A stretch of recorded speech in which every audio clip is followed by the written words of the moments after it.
আসসালামু আলাইকুম everyone, welcome back to my channel my recipe. আজকে আমি আপনাদের সাথে শেয়ার করব নাগামরিচ বা বোম্বাই মরিচের আচার। আর এই নাগামরিচ বা বোম্বাই মরিচের আচারটি আমি মাত্র দুটি উপকরণ দিয়ে বানাবো। অনেকেই ভাবছেন আচার আবার দুটি উপকরণ দিয়ে হয় নাকি?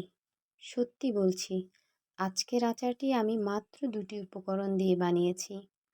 এই আচারটি বানাতে আমার লাগবে খাঁটি সরিষার তেল আর শুকনো বড় বড় নাগামরিচ। প্রথমে আমি চুলায় কড়াইয়ে তেল দেব। তেল গরম হলে এর মধ্যে আমি শুকনো নাগামরিচগুলো দিয়ে দেব।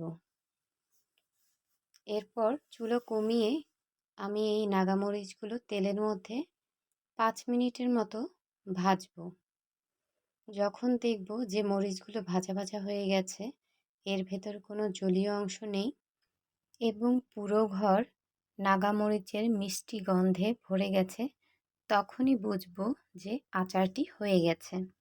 এবার চুলা অফ করে দেব এবং আচার খুব ভালোভাবে ঠান্ডা করে নেব। আচার ঠান্ডা হয়ে গেলে একটি পরিষ্কার জারে ঢেলে রাখব। এই আচারের বৈশিষ্ট্য হচ্ছে এই আচারে কোনো প্রকার মিষ্টি কিংবা নোনতা স্বাদ থাকবে না। শুধু বোম্বাই মরিচের যে ঝাল ঝাল ভাবটা আছে আর এর যে সুন্দর একটা ঘ্রাণ, এটা থাকবে।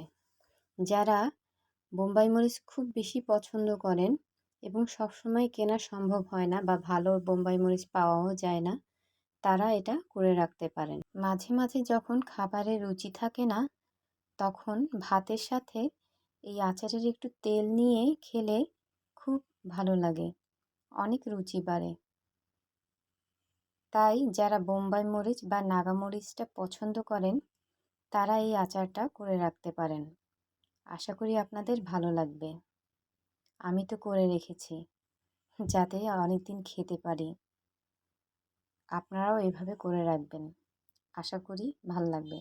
তবে যারা পছন্দ করেন না তারা এটা করবেন না, কেননা এটা অনেক ঝাল থাকে।